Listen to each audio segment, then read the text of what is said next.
here I found an interesting article, a list of powerful men named in the Epstein files, from Elon Musk to former Prince Andrew. So we know that recently they released 3 million documents and uncovered a lot what we didn't know yet. And it's not really a comfortable truth to many people. That's why I see many people seeing this on the news are like, I don't know, is this even true? Is this even real or something? Like, there is still doubt in them, but truth is in the plain sight, and it's before everyone, in front of everyone. So first, the first mentioned guy here is Andrew Mountbatten Windsor. I don't know who this guy is and what he's doing. Let's take a look quickly. So this is the Andrew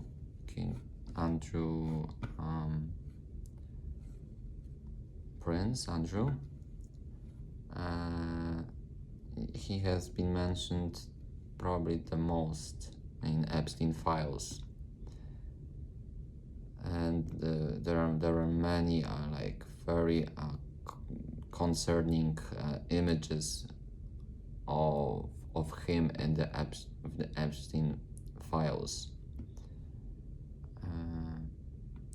But he was already stripped of his royal titles last year. So the royal family in England just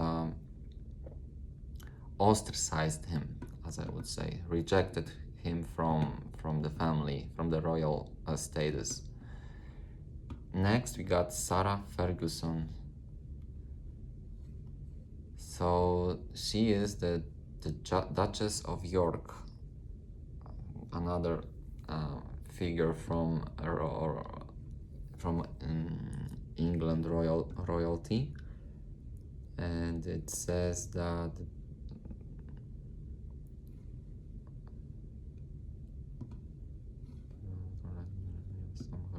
both she and her ex-husband, the former Prince Andrew. Okay. Sarah Ferguson was a wife of Prince Andrew at that time, and they were attending this private island, and they had really close relationship with Epstein.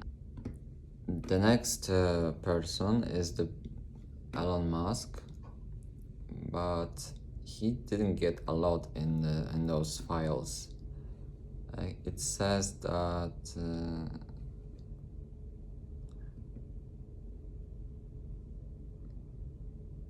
Musk has maintained that he repeatedly turned down his offer to go to Epstein Island, probably. Epstein tried to get me to go to his island and I refused, Elon said.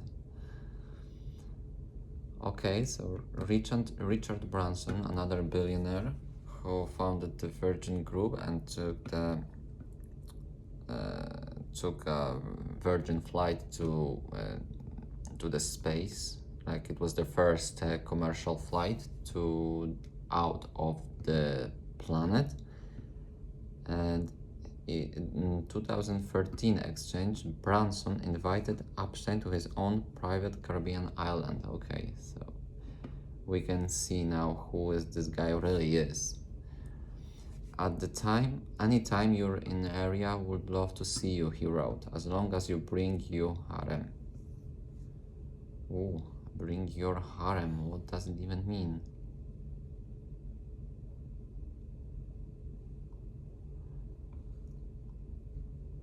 I need to check this one. As long as you bring your harem.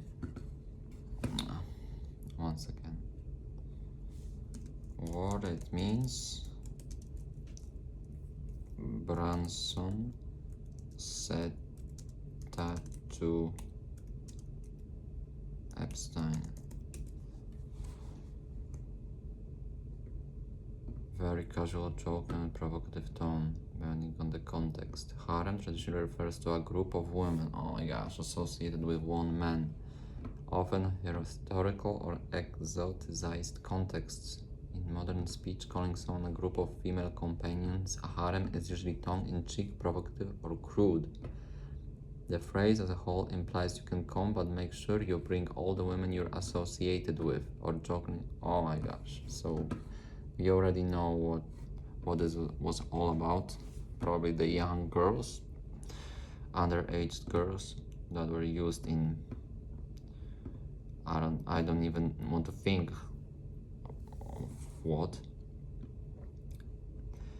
In another message that year, he suggested Epstein rehabilitate his image by convincing Microsoft co-founder Bill Gates to tell the public how Epstein had been a brilliant advisor to him and had more than learned your lesson and have done nothing that's against the law since. Those guys had a lot of chunk of money in their houses and they invest a lot. And because they didn't know what to do with their money, they just bought stupid shit. They invested a lot, and they also were encouraging other investors on what they are buying, promoting assets, promoting stocks, even crypto assets like Bitcoin. And next person,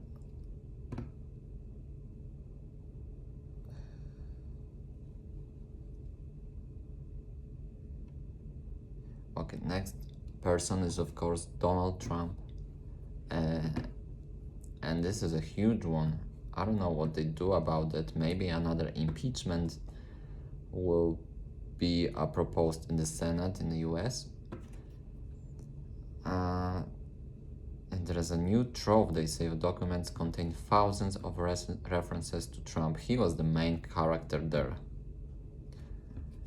They included emails in which Epstein and others shared news articles about Trump, commented on his policies or his politics, or gossiped about him and his family. So even though Trump wasn't in the politics yet, they were already discussing what direction it is going. And also that's why I want to call out Bill Clinton, who was really the most powerful in the politics during those years when they were very active on the island, I would say. And they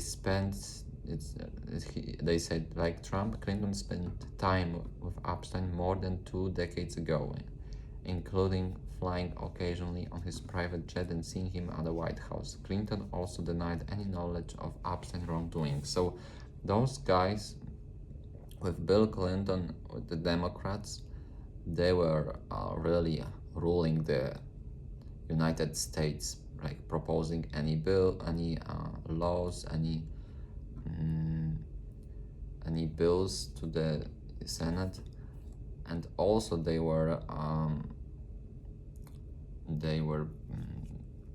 changing. They positioned their men in the FBI or other very important institutions that were really friendly to all his friends, I would say, and never charged anything, they never made an investigation even to what's going on in this private island or to Epstein himself. Next we got Steven Tisch, looks like a German name. The New York Giants co-owner is mentioned more than 400 times in the files released Friday. Correspondence between the two shows Epstein offered connect Tisch to numerous women over the years. So another big actor here. In one 2013 email exchange with the subject line Ukrainian girl, Epstein encouraged Tisch to contact a particular woman whose physical beauty he praised in crude terms. Pro or civilian? Tisch asked in, oh my gosh. They were like recruiting or really seducing those women to this island. Casey Wasserman, the president of the committee for 2020.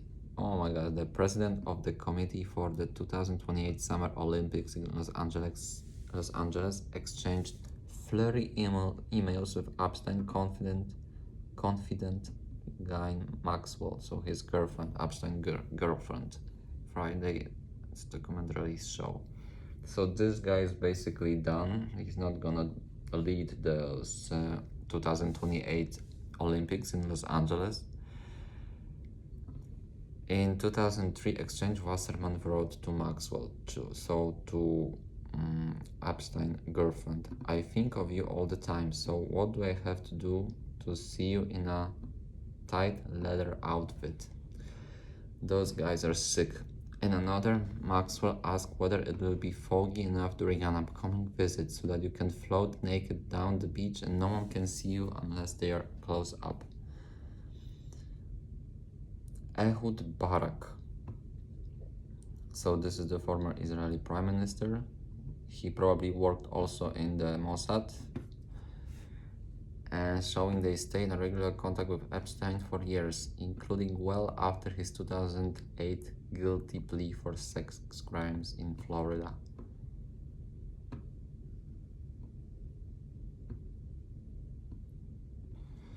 Next, we got Larry Summers, Clinton's former Secretary of Treasury and the one-time president of Harvard University. So Treasury, now we're talking about the people's money, the finance area, and they had Epstein has a really lot impact on what the money is spent on. He encouraged even politicians to put the money into whatever they wanted to, even to the ideas, to the laws, even to countries. Next one is Howard Lutnick. President Donald Trump's Commerce Secretary visited Epstein's private Caribbean island with his family on at least one occasion. That appears to contradict prior statement he's made claiming that he cut ties with the disgraced financier who is called Gross decades ago. But email shows that Lutnick and his wife accepted an invitation to Little St. James in the US Virgin Islands. Oh my gosh, even coming there with your wife is like so creep.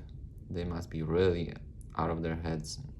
The former chairman of Newmark, a major commercial real estate firm, also had drinks on another occasion in 2011 with Epstein and corresponded with him about the construction of building across the street from both of their homes. Okay, next one we got Sergey Brin, the billionaire Google co-founder. Another Steve Bannon, the one-time advisor to Trump, exchanged hundreds of friendly texts with Epstein, some sent months before the financier 2019 arrests. Steve Bannon, one-time Miroslav Lajczak, a national Steve Bannon, one-time advisor to Trump. Then Miroslav Lajczak, a national security advisor to Slovakian Prime Minister. Oh my gosh, and even extend out to Europe. Like I heard that there was the Dutch model involved in this. There were many proposals to women from Central Europe to come to the island. Russian, Ukrainians, there was a lot. Okay, thank you guys for watching. That'll be it for now.